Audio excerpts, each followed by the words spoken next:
네, 최근 들어서 위험 자산을 회피하는 현상이 다소 완화되면서 주식시장에 대한 기대감이 커지고 있습니다. 수혜를 입지 않을까 싶은 생각이 드는데 이 부분에 대해서 꼼꼼히 체크를 해보도록 하겠습니다. 다시 한 번 더 기대를 해봐도 될까요? 그러니까요. 블랙록 같은 경우에는 그래도 주식보다는 채권이 낫다라고 이야기를 하기도 했었는데요. 반대로 증시 같은 경우는 우리가 쉬는 기간 동안에 더욱더 큰 상승률을 보여주면서 그 기대감을 반영하기도 했습니다. 각국의 글로벌 위험 자산들의 동향은 어떻게 진행되고 있는지부터 확인해 보도록 하죠. MTN의 김종효 연구위원과 함께합니다. 위원님. 네, 결국 투자라고 하는 것이 위험과 수익률의 적절한 함수를 찾아 나가는 것인데요.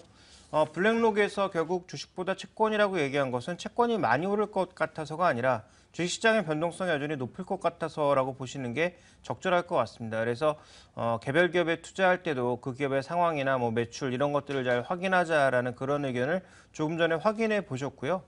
실제로 그렇다면 글로벌 위험 자산은 최근에 어떤 모습을 보여주고 있느냐, 강하게 반등하고 있죠. 준비된 그림에서 보시는 것처럼 지금 안전자산으로 상대적으로 평가받고 있는 선진국 채권이나 한국 채권 같은 경우에는 8월 저점 대비해서 수익률이 거의 없는데 지금 원유는 30% 정도 올랐고요. 신흥국 주식이나 국내 주식이 10%가량 올랐고 선진국 주식 그리고 상대적으로 위험해 보이는 신흥국 채권 이런 것들의 반등이 더 컸거든요.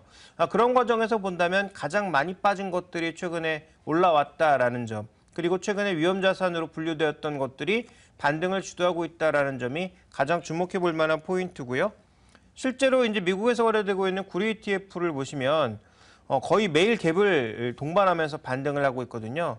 다만 지금 거래는 전혀 실지 못하고 있는 양상이라 이것이 이제 추세적인 상승이 될지는 조금 더 지켜봐야 되겠습니다만 어쨌든 최근에 거의 갭을 동반한 일종의 쇼커버링 장세가 나타나고 있다는 점을 주목해 볼 필요가 있습니다. 그래서 그동안 미국의 금리 인상 우려라든지 아니면 글로벌 경기 침체 이런 것들에 의해서 눌려왔던 과도한 그 눌림 장세에서 이제는 벗어나고 있다 이렇게 봐야 될 것 같고요. 최근에 나타나는 반등은 낙폭과대에 따른 반등 그리고 쇼커버링 이 두 가지 성격을 지니고 있다는 점을 가장 주목해 볼 필요가 있습니다. 네, 채권의 수익률은 계속 떨어지고 있지만 유가와 주식시장은 올라오고 있는 상태입니다. 그렇다면 전반적으로 글로벌 중심에서 위험 자산을 선호하는 현상이 계속 이어질 수 있을까요? 네, 이어질 수 있는데요. 다만 이어지기 위해서는 두 가지의 전제 조건이 필요합니다. 먼저 첫 번째로 살펴봐야 될 것은 준비된 그림에서 보시는 것처럼 글로벌 이제 구매력 기준으로 놓고 보게 되면 선진국보다 신흥국이 높아졌거든요. 그러니까 신흥국이 그럼 이제 살만해져야 된다라는 거죠. 아직까지는 신흥국들의 위험을 좀 높게 보고 있는 상황인데요.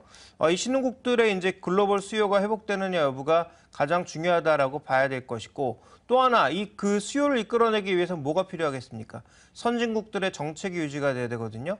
적어도 BOJ나 BOE, 그다음에 ECB 같은 쪽에서 추가적인 QE를 한다든지 아니면 미국의 금리 인상은 내년에도 쉽지 않을 정도로 이 통화 완화 정책이 이어지는 그런 모습을 보여야 되는데 근데 이게 이제 길어지면 좀 문제가 되긴 되겠죠. 왜냐하면 그만큼 금리 인상하지 못한다라는 것은 초반엔 좋아 보일 수 있습니다만 경제가 그만큼 심각하다라는 얘기니까 나중엔 후유증으로도 다가올 수 있거든요. 어쨌든 선진국 G3의 정책 그래서 유럽이라든지 일본이라든지 미국 쪽에서는 추가적으로 긴축을 하지 않거나 아니면 양적 완화를 더 하는 방향으로 반대로 또 중국은 어떤 방향으로 가야 될까요? 지금 SDR 편입과 맞물려서 통화량을 공급하는 방향 쪽으로 이렇게 가야 되거든요. 그래서 이런 것들이 맞물려 돌아갈 때 현재 추가적인 랠리가 더 이어질 수 있다. 이렇게 봐야 될 것 같고요.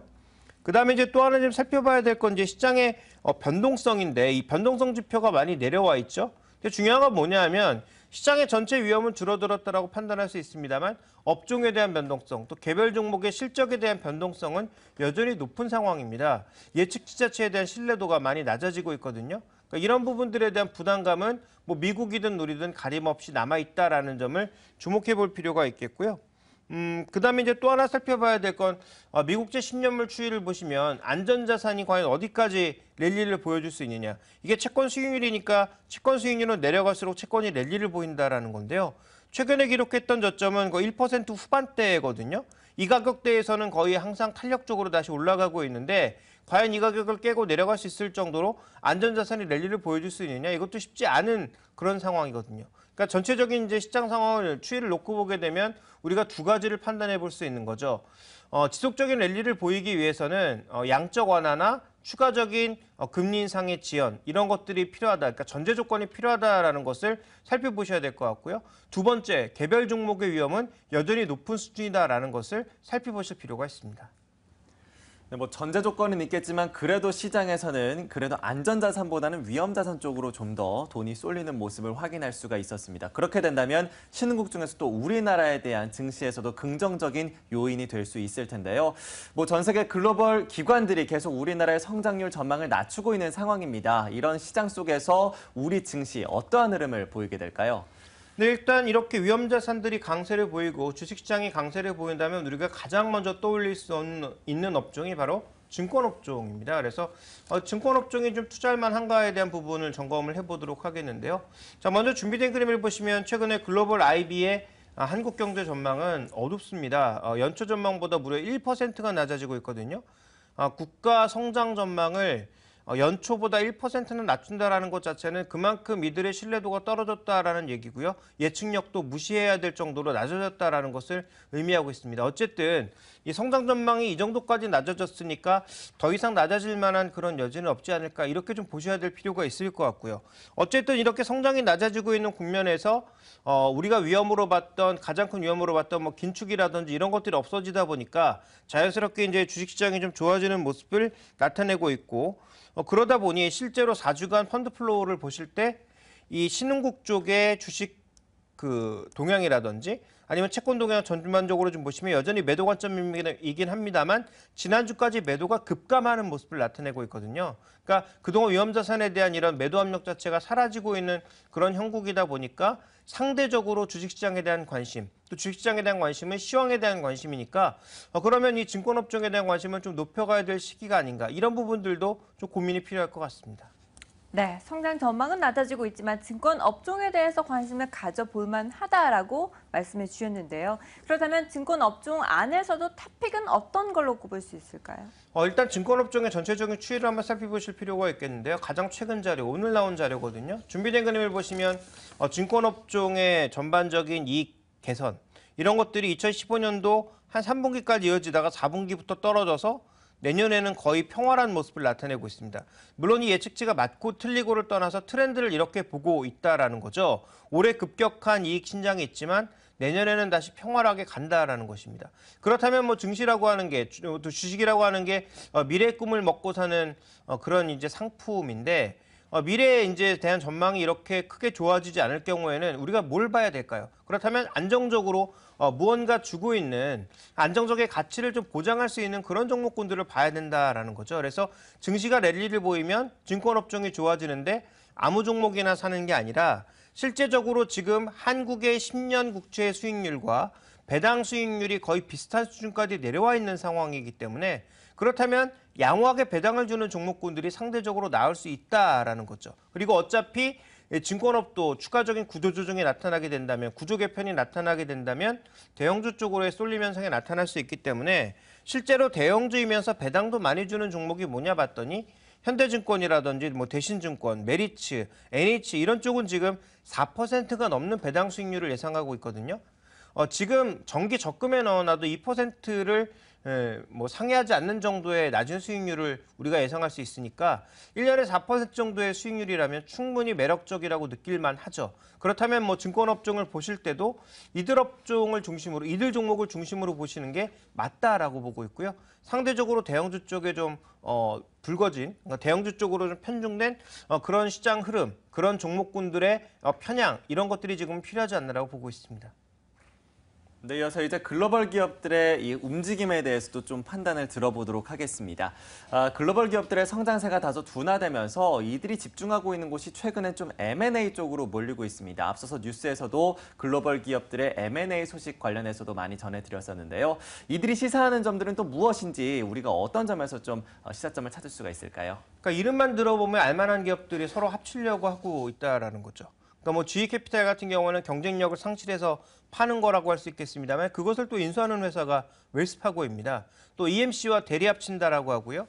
사브밀러와 지금 이 인베브 같은 경우에는 될지 안 될지 아직 결정된 것은 아닙니다만 이 두 개가 합치면 전 세계 3병 중에 1병이 그들로 해삭게 되는 거죠. 맥주의 전 세계 30%가 그들게 되는 건데 자, 이런 합병 왜 나타나고 있느냐. 경쟁력이 떨어진 산업들이 경쟁력을 다시 살리기 위해서 규모의 경제를 늘려나가거나 아니면 경쟁력을 높이기 위해서 과거처럼 문어발식 확장보다는 정말 필요한 부분에 M&A를 시도하고 있다는 점을 주목해 볼 필요가 있을 것 같고요. 자, 이것은 저성장하고 있는 구간에 필수 불가결한 요소다. 앞으로 점점 더 이러한 뉴스를 우리는 많이 접하게 될 것이고 그런 과정에서 경쟁력이 이제 높아진 기업들은 살아남고 경쟁력이 떨어진 기업들은 다시 한번 사라져갈 수밖에 없는 그런 상황에 직면하고 있다는 것이 가장 중요한 시사점이고요. 그렇게 본다면 우리가 이제 대마불사라고 해서 대기업이 과연 망하겠어 이렇게 생각했던 기업들 중에 앞으로 망하는 기업이 분명히 나올 수 있다는 점도 주목해 볼 필요가 있는 거죠. 네. 실용성을 위해서 글로벌 M&A가 점점 더 확산될 것으로 바라보고 있는데 그렇다면 국내에 미칠 만한 영향은 어떤 것들이 있는지 그 안에서 주목할 만한 업종은 또 어떤 게 있을까요? 네, 우리나라 지금 대통령과 부총리가 분명히 지적하고 있죠. 특정 산업에 대해서 그것도 조선과 철강 등 일부 특정 산업에 대해서는 아예 대놓고 얘기하고 있습니다. 구조조정이 필요하다라고 얘기하고 있거든요. 그러면 이렇게 구조조정이 된다라는 것은 단기적으로 보면 구조조정 대상이 되는 그 업종과 종목에 대해서는 굉장한 타격이 되겠죠. 어려움을 느낄 수밖에 없는 그런 상황이 될 텐데 근데 시간이 지나면 살아남은 기업들은 어떻게 되겠습니까? 구조조정 이후에 살아남은 기업들은 우리가 경험적으로도 굉장히 많은 주가 상승, 굉장히 좋은 산업의 턴어라운드를 지금까지 봐왔거든요. 그러니까 그런 부분들을 고려해 봤을 때 분명히 의미 있는 그런 시작점이 아닌가라고 보고 있습니다. 그래서 조선업종이라든지 철강업종 같은 대형주 쪽에 대해서는 지금 당장 살아날 리는 없겠지만 또 지금 당장 살아나는 것은 데드캣 바운스에 불과할 수 있겠지만 이것이 장기적으로 가서 정말 업종의 구조조정이 원활하게 이루어진다면 오히려 이들 대형주에 대해서는 좋은 투자 관점이 되지 않나라고 보고 있고요. 그래서 지난번에도 분명히 말씀드렸지만 해당 업종의 대형주는 분명히 사되 1%라도 배당을 주는 종목을 왜 사야 되는지에 대해서 다시 한번 강조드리겠습니다. 이들이 망하지 않을 정도의 기업의 규모를 가지고 있다면 그들 기업에 대해서는 지금 사는 것이 맞다. 그런데 그냥 사기보다는 최소한 1%라도 배당을 주는 기업을 산다면 플러스 알파까지 존재한다라는 거죠.